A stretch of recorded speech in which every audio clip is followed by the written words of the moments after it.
غزہ میں 7 اکتوبر سے جاری اسرائیلی جارحیت میں لگ بھگ 15,000 فلسطینیوں کی شہادت کے بعد اسرائیل اور حماس کی لڑائی میں 4 روزہ وقفے کا آغاز ہو گیا ہے۔ جمعے کی صبح عارضی جنگ بندی کے آغاز سے چند گھنٹے پہلے تک غزہ پر اسرائیلی حملے جاری تھے اور علاقے سے مسلسل گولہ باری اور فائرنگ کی آوازیں سنی جا سکتی تھیں۔ تاہم مقامی وقت کے مطابق صبح 7 بجے لڑائی میں وقفے کی مقررہ مدت کے شروع ہونے کے بعد آہستہ آہستہ خاموشی چھا گئی۔ اگر یہ عارضی جنگ بندی قائم رہتی ہے تو 7 اکتوبر سے شروع ہونے والی لڑائی میں یہ پہلا وقفہ ہوگا۔ تاہم اسرائیل نے واضح کیا ہے کہ یہ وقفہ جنگ کا خاتمہ نہیں۔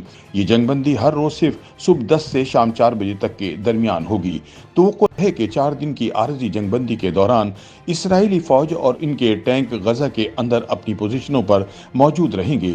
BBC کے مطابق جمعے کی صبح سے شروع عارضی جنگ بندی کے دوران حماس کے پاس موجودہ 50 اسرائیلی یرغمالیوں اور اسرائیل کی جیلوں میں قید 150 فلسطینیوں کی رہائی کے علاوہ غزہ میں امداد کی فراہمی پر اتفاق کیا گیا ہے۔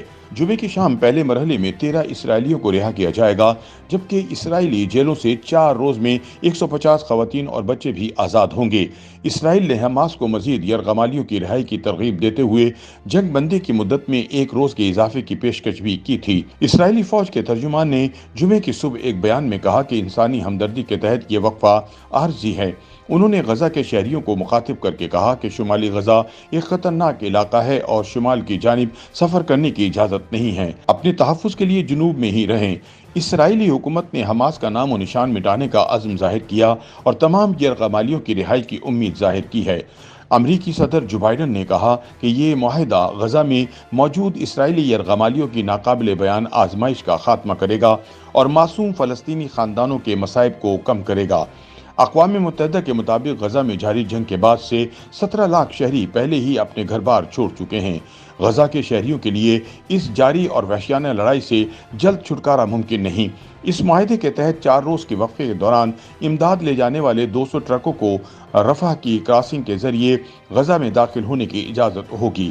غزہ میں ہسپتالوں کے جنریٹر، پانی کو صاف کرنے والے پلانٹس اور سیوریج کے پلانٹس کو ایندھن کی اشد ضرورت ہے، اور بظاہر غزہ میں عارضی جنگ بندی کے دورانیے میں پہنچنے والا ایندھن صرف اس وقت تک موجود رہے گا جب تک کہ جنگ میں وقفہ جاری رہے گا۔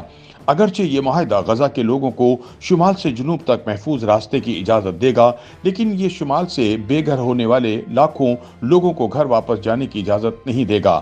حماس نے اس ضمن میں اپنے بیان میں کہا ہے کہ اس معاہدے کا مقصد اپنے لوگوں کی خدمت کرنا اور جارحیت کے مقابلے میں ان کی ثابت قدمی کو مضبوط بنانا ہے۔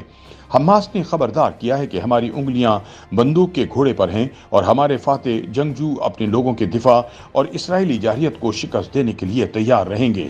قطر کی وزارت خارجہ کے ترجمان نے کہا کہ دوحہ میں آپریشن روم براہ راست اسرائیل، حماس کے سیاسی دفتر اور ہلال احمر کے ساتھ رابطے میں رہے گا، جس دوران معاہدے میں کسی بھی خلاف ورزی پر دونوں فریقین سے فوراً بات چیت ہوگی تاکہ عمل درآمد دوبارہ یقینی بنایا جا سکے۔ ان کا کہنا تھا کہ سب سے اہم بات یہ ہے کہ ایسا ماحول بنایا جائے گا تاکہ یرغمالیوں کی منتقلی محفوظ ہو۔ قطر کو امید ہے کہ عارضی وقفہ مزید یرغمالیوں کی رہائی کا سبب بن سکتا ہے تاکہ جنگ بندی کے مزید اقدامات کیے جا سکیں اور غزہ میں مستقل طور پر لڑائی کا خاتمہ ہو سکے۔ YouTube پر گوگلی نیوز دیکھنے کے لیے youtube.com کی سرچ بار میں googly news T V type کریں۔ گوگلی نیوز کے پیج پر سرخ رنگ کے سبسکرپشن والے بٹن پر کلک کرنا نہ بھولیے۔ YouTube پیج پر اپلوڈ ہونے والی ویڈیوز سے باخبر رہنے کے لیے بیل آئیکن پر کلک کیجیے۔ آپ کو ہر نئی ویڈیو کے بارے میں نوٹیفیکیشن موصول ہو جائے گا۔